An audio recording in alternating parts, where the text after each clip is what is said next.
asking for a miracle.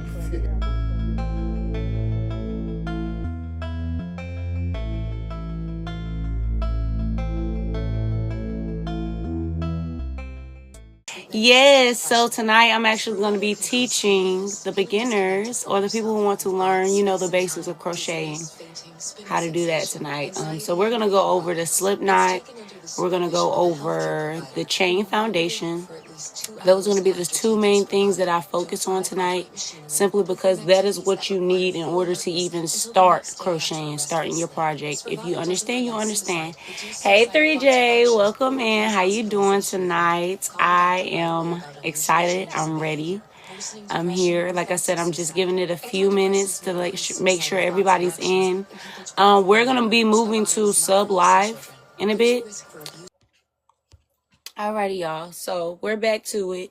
So as I was explaining while Ziggy was on, I am teaching the slip knot. Now, we were explaining how there are multiple ways that you can do the slip knot, which is, making the X, you're going on top of that hole right there, and then you're going under, and then you bring it up and you pull through.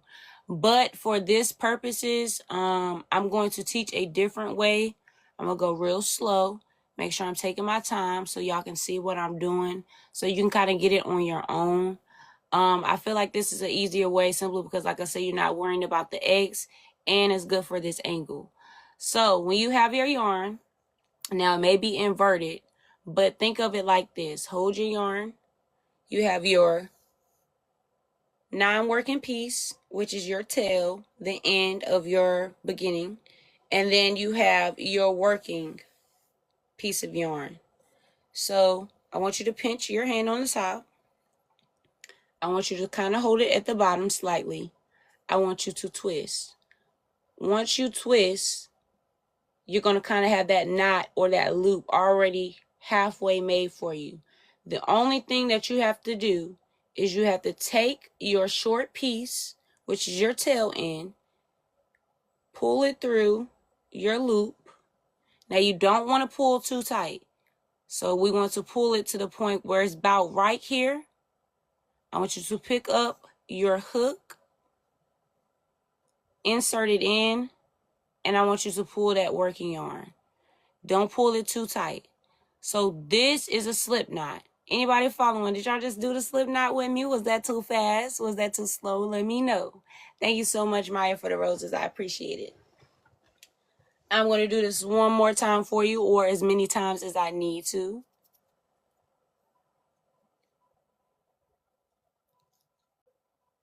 Okay, we got the slip knot. Okay, we're going to do it one more time. One more time. So you have your tail end piece.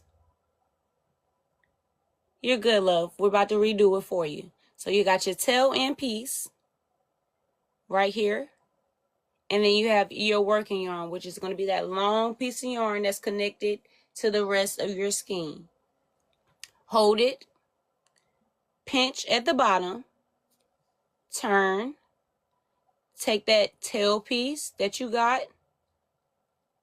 Pull it through your loop. Don't pull too tight.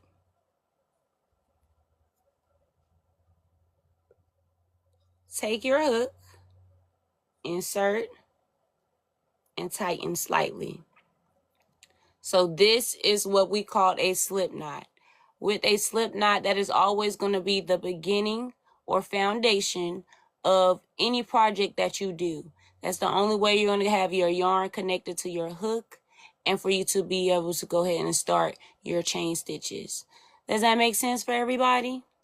Do I need to do it one more time for y'all? Thank you so much, love. I appreciate it. Mwah, mwah, mwah. How we doing over here? How we doing over here? Are we doing good? Are we keeping up? Are we good?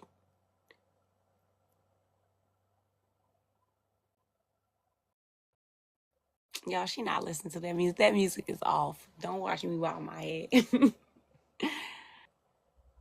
We good, we good, we good. Y'all just learned a slip knot.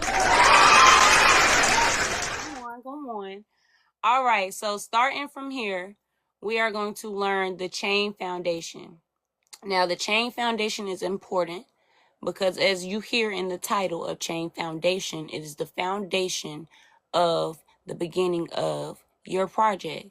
Whether that's for a hat, whether that's for a cardigan, whether that is for a dish rag, whether that is for anything that you're doing with yarn or with crocheting, is going to start off with your chain foundation.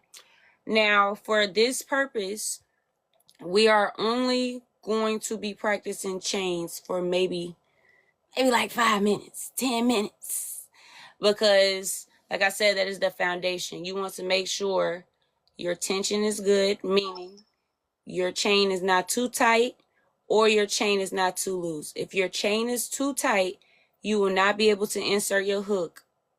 I'm telling y'all from experience. If your chains is too tight, you're not going to be able to insert your hook, yarn over, pull through, any of that. So you really want to make sure it's not too loose, because then if it's too loose, then your stitches, it ain't gonna have the look that it need. So I feel like this is a good little point. Now, I'm not going to go deep into the ways that you can hold your hook, but preferably for me, that's something that y'all will have to experience with as you begin to go on your own journey. But there is two common ways that you can hold it. You can hold it the pencil grip, which is this way, index finger and thumb pinching on that. You see with my hook, it has gristles right here. So that's basically kind of like the place where you want to hold your hand. Or you want to do the knife grip. Now, I like personally the knife grip simply because it's comfortable in my hands. I'm working more with my yarn on this side anyway, so it just gives a better grip for me. That's what I like to use preferably. But it is totally up to you. Now, I'm emphasizing it is totally up to you because you want to make sure your hands is comfortable within the process of crocheting. You're going to be doing a lot with your hands. Make sure you're taking care of your hands. If you are a crocheter, whether that's getting compression gloves, whether that is, taking a warm compress or an ice compress, and you have to really take care of your hands. So we have our slip knot. Now, the first concept that I'm going to teach is called yarning over. Yarning over is a concept or a term that you're going to hear a lot in crocheting, simply because that's how you get your yarn together on your hook in order to pull through. Now, I'm saying that because that is all we're going to be doing within that chain foundation, is what we call yarn over, which is yarning over. My slip knot is too loose. How do I fix it? I got you. So let me get back to my slip knot. If it is too loose, like I said, make sure you are taking your working yarn and you're pulling your working yarn. As you pull on your working yarn, it is going to tighten. As you pull on your chain, it is going to loosen. So make sure if it is too loose, you take that working yarn and you pull it up to make sure it's tightened. Did that help, love?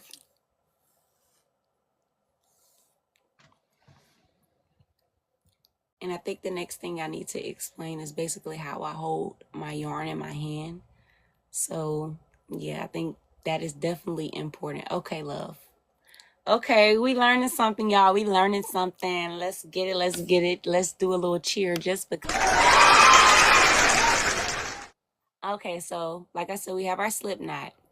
Now, when I hold my yarn, I take my 3 fingers at the bottom and I kind of just let the yarn fall in place. Now, I grip that just a little bit.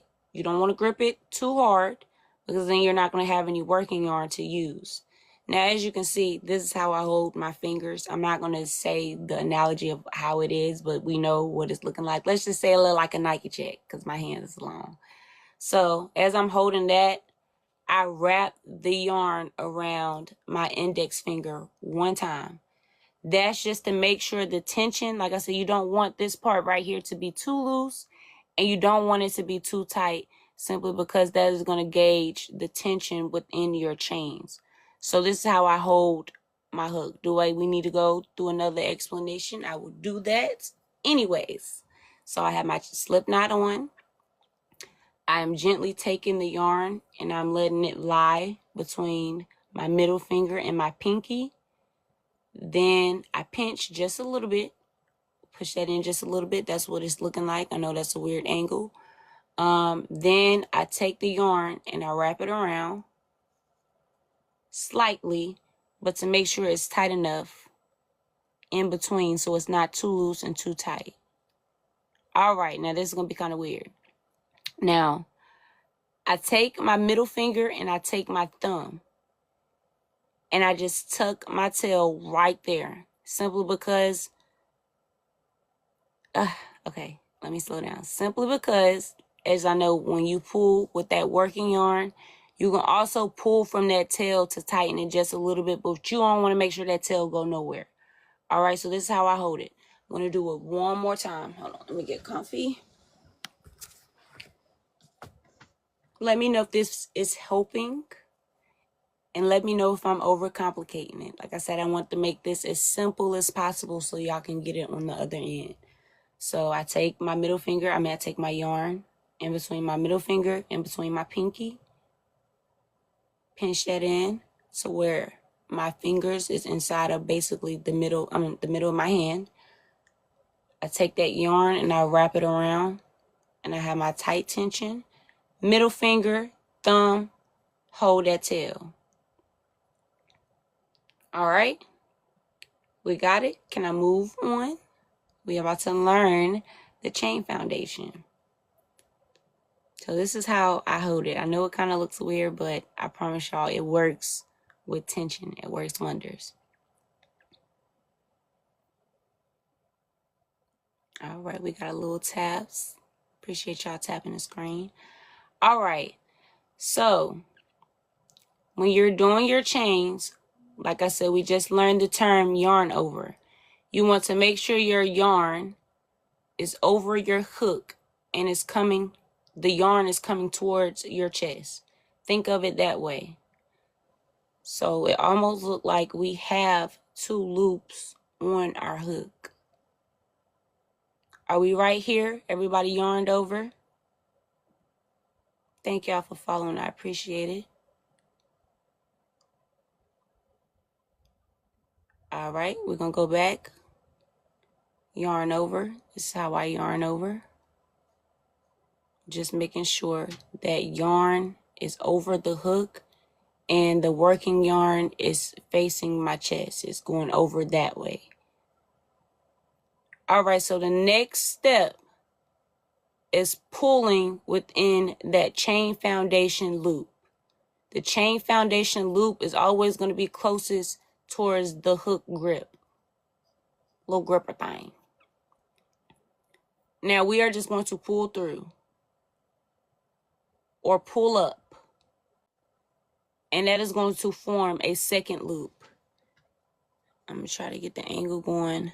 That is what that looked like. And as we form these loops, y'all are going to kind of see like these V stitches being formed. This is what the foundation chain is going to work up to look like. So we're going to do that again. Now I'm going to do it kind of a different way, just in case this little finger thing is messing y'all up, because I don't want that to get in the way of y'all learning how to crochet as well. Now, as y'all can see, I'm only holding my hook and my yarn in this one hand. As my chain foundation gets longer, I'm going to be holding and pinching that next to my hook, simply because I don't want the chain foundation to get in the way. Now, I'm just going to take my yarn and I'm just going to pull it over. As you can see, it's still creating those 2 loops right there. That's going to be on the hook. I'm going to switch fingers. I'm going to go back and I'm going to pull through. We just created another chain. So you just want to keep repeating that. Yarn over, pull it through. Yarn over, pull it through. Yarn over, pull it through. Yarn over, pull it through. Yarn over, pull it through. yarn over, pull it through, yarn over. I'm gonna go a bit slower. We got our 2 hooks, our 2 loops right there. Pull that through, yarn over, pull that through, yarn over, pull it through. Now, the thing about the chain foundation is, like I said, you're going to see your V's. Now, I'm going to flip it over. You have a front side and a back side to your chain foundation. So, let me get it untwisted. This is your front side. As you can see, we see them chains. It's not too loose. It's not, too tight. I'm still going to be able to get my hook within those top loops. And that is what you're going to be working on for that next row. But we're not jumping into that tonight. We're only going to focus on what we need to see when we are looking at our chains. Now, the V that I'm talking about, if you face it vertically, you see it goes 1, and then on the other side 2. That's how you indicate, let me get it focused. That's how you indicate how many chains that you have. Why does yours look wonky? I want you to answer, why do you think it looks wonky? Now, when we were talking about our chains and starting our slip knot, and you said your slip knot was too loose, what did you do in order to fix that? Did you have to let go of a little bit of yarn, or did you have to tighten up that yarn?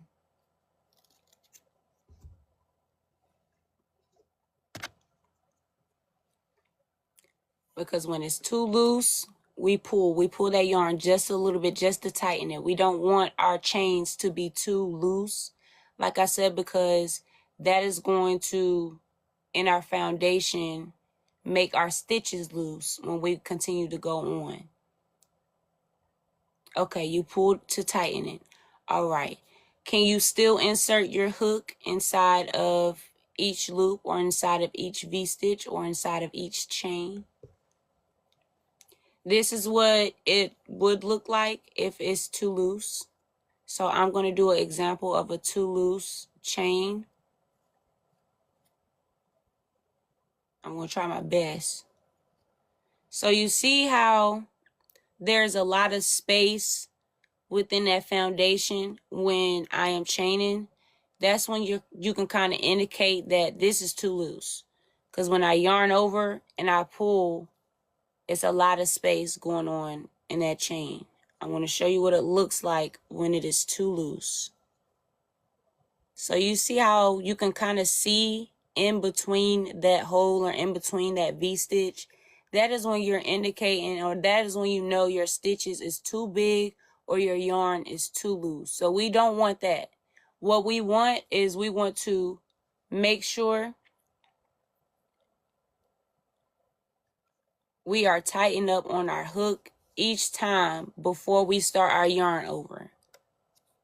So make sure that it's tightened, not too tight, but tighten enough to where we got some uniformity going on. So the way I see that, or the way I fix that, is I don't have a gap in between. Like I said, I'm not suffocating. I'm not choking the hook, y'all. I'm not choking the hook. Don't choke your hook.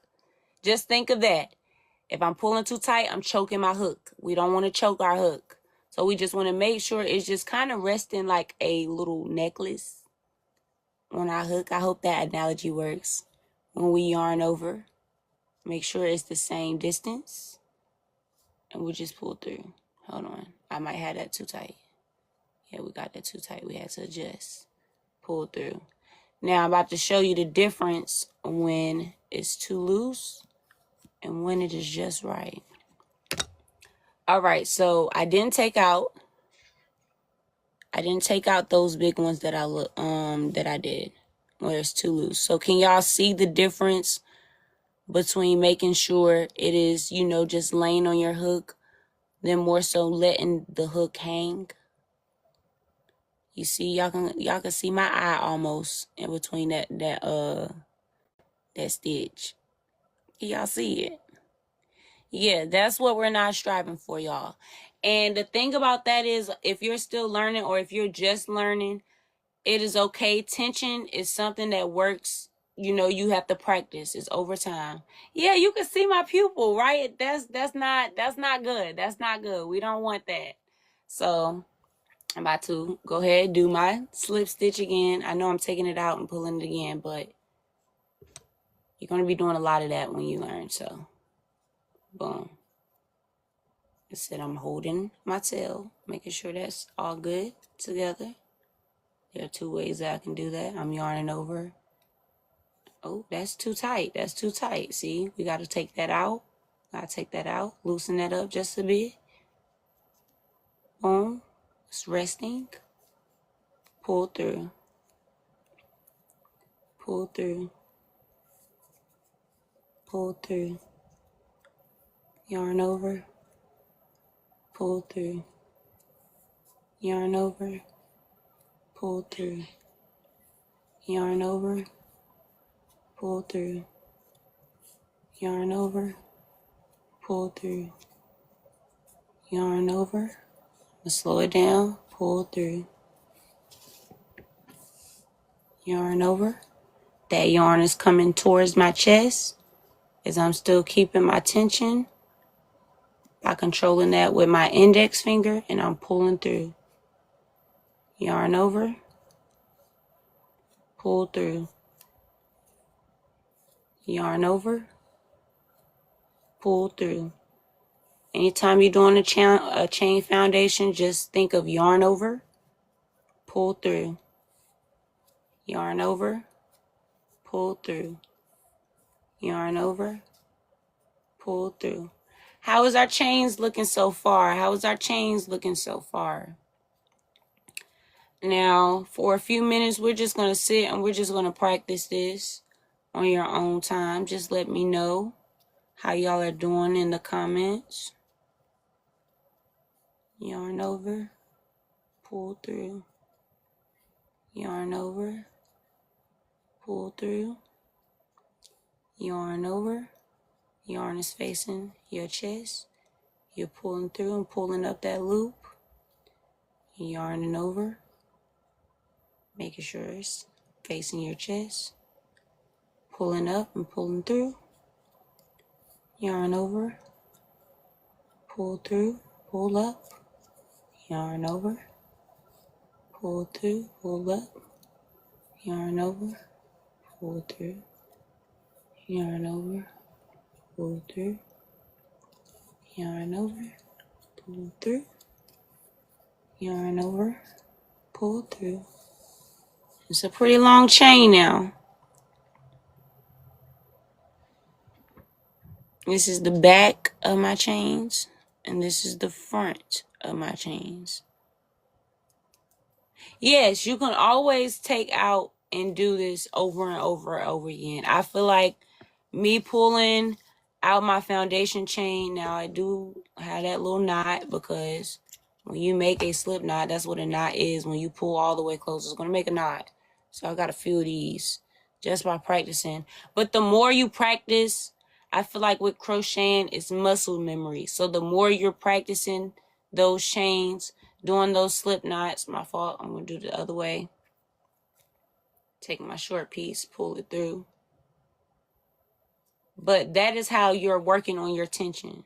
Tension is going to work over time when you practice, simply because that's all you're doing is muscle memory. Yarn over, you're pulling through that loop. Yarn over, you're pulling through that loop. But you can feel when that yarn is either too loose. This is what too loose may look like. This is too loose. We don't want it looking like this in our yarn. That's not, there's no tension in that. You're going to get a loose loop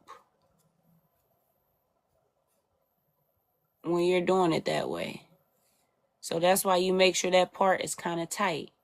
You can feel the tension on the top of that loop right there in your hand, and also tugging. Think of tug of war. You kind of want this tugged out, but you don't want this to the point where it's loose like that.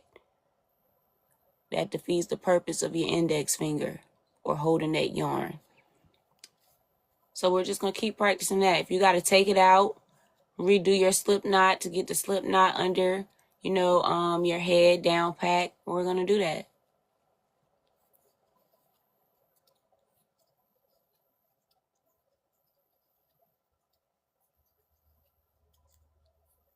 Bring the little speed up. Then when you get it down pat, you can be able to work on your speed. But you got to make sure you're working on your tension first before you can even speed anything up. And even see with these, you can see, okay, this is a little bit looser on this side because I didn't focus too much on that tension while I was going. And this is a little bit tighter simply because I made sure my tension was tight. Tight, loose. I said we don't want to see the eyeball in the middle of the chain. No, we don't want that. If you can see through your chain, I can slightly see it, but it was better than the last one. But if you can see through your chain or through the top of that chain loop, it's too loose. It's too loose. Take mine out, keep doing it and practice it with y'all. How are we doing so far learning the slip knot and the chains? Is everybody doing good? Y'all feel like y'all got this in y'all head? Is there anything that I need to go over? Pushing on through. That's 2 stitches right there. Well, not 2 stitches, but that's your foundation right there. That is what you need in order to learn how to crochet. You need to learn that slip knot, and you need to learn that slip knot, and you need to learn the foundation chain. We about to do a little math right here to see if y'all can actually get what chains I'm talking about. Now, is this close enough? How many stitches, I said stitches, how many chains do I have on? Let me count for myself.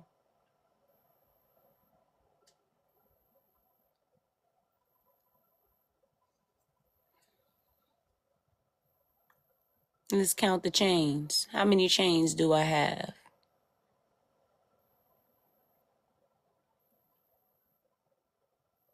That tail end is going to be the beginning of that foundation chain. Always remember that. That tail end is always going to be the beginning starter point where you count those foundation chains. So, I have 1, I have 2, because remember each chain makes this certain V. We call it the V. I call it a little V stitch in the middle to indicate you got that right side. I'm trying to hold it to the point where y'all can.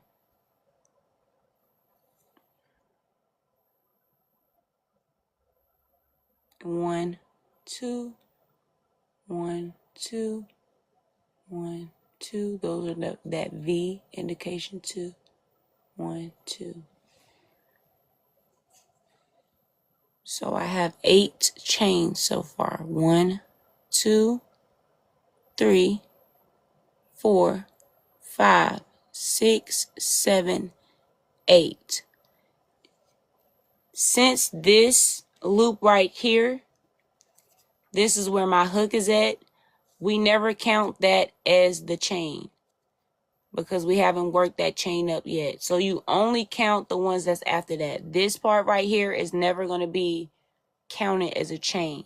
That is something that you need to keep in mind because when you're doing your projects or when you're learning a pattern or when you're reading a pattern and they say chain 80, you got to know this is not, we don't count this as a stitch.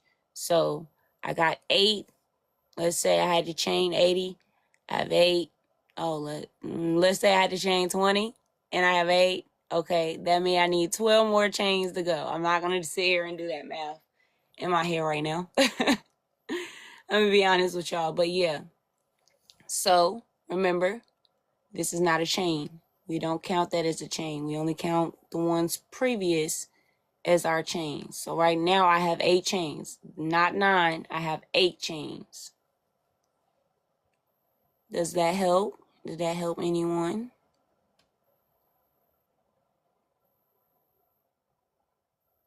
All right, y'all. So it's 10:06. We sat there and we learned the slip knot and we learned the foundation chain within an hour. Now, I don't know if you out here and you watching, you just learn, or you're, getting the foundation, but I hope all the tips that I did give, kind of giving y'all the insight in my way of how I crochet, I hope it helped. Do we want to learn no, we're not going to learn a new stitch tonight. We are going to practice doing the slip knot, and we're going to practice doing our chain foundation. So the next time you see me in the sub live, thank you so much. Thank you so much. And I'm honestly going to ask y'all have anything that I like to take constructive criticism. So if I didn't explain something right, or let's say I complicated, whatever the case, what are some tips that y'all will give me? Because I know I have some crocheters in here that has experience, that has, experienced enough to tell me what will be some better ways I can teach this if you were just learning out to begin how to crochet. Y'all can let me know that as well. Like I said, we're going to give it time, because next week we're going to do a review of the slip knot, a review of the chain foundation, and then we're going to go into doing the single crochet. Like I said, I'm breaking this up bit by bit because I want to give y'all the opportunity to learn and actually process the information and actually retain the information. And I think what I'll also do is I will post this on my YouTube. Therefore, y'all will have a reference to go back to, because I know Sunday to Sunday, that's 7 days within time. And if you're not working on it every day, you might just need a refresher. So I'm okay with doing that as well. But like I said, y'all tune in with me next Sunday. If you are not in the sub live only and you would like for your comments to be seen, if you have any questions, please make sure you subscribe to the live, which means you get a subscription going on, so that way you can be within the sub live only. So if you have any questions next time, or if you're learning next time, you could be able to be within this conversation. That way I can answer all the questions that you need. We can go through what you need at that time. I will break it down. And it's just going to be just like that, y'all. Like crocheting, like I said, the tension, all of that will come over time. But you have to practice and make sure you get those basics down first before you can move on to making a hat. Or you can move on to making a cardigan like this, or freehanding, or whatever the case is. So I really hope y'all enjoyed tonight. I enjoyed it. I was kind of nervous myself over here. So hopefully, like I said, I really got to teach somebody. That is just the purpose for the lives like this. Like I said, I've always wanted to be able to help in the way that I can. It just was all in getting comfortable and actually doing it. So yeah, y'all tune in with me every Friday. Like I said, I will post this on my YouTube. My YouTube is Hooked by D, same as my TikTok. It is also in the link in my bio. So if you would like to click on my link tree, I have literally like the first video I've ever made on YouTube up there. And I will make sure I upload this live, so that way you'll have a reference to go back to if you're still learning, or if you just need, any tips or tricks. So I thank y'all for joining in with me tonight. It is 10:10. Your girl has projects to work on, so I might just come back up here and work on those projects. But I really appreciate y'all sitting here, taking the time with me, sitting here, learning tips. We're just sitting here chilling. I wish I could have played some music in the background, but I know how TikTok is. That is all good. If you are watching from YouTube, I'm going to go ahead and say this because I'm posting this on YouTube. If you are watching from YouTube and it's help you out, make sure you like, make sure you comment, make sure you subscribe. I'm trying to make sure I get all of this in there, because there's nothing wrong with repurposing your content. So I really hope this helps somebody in the future. Hopefully I can grow from this, and we have, a little bit more foundation when we go into teaching this. So yeah. Thank y'all so much. I really appreciate it, and I hope y'all have a great night. If you tuning in to the regular live, hopefully I see y'all soon. But yeah, good night, y'all.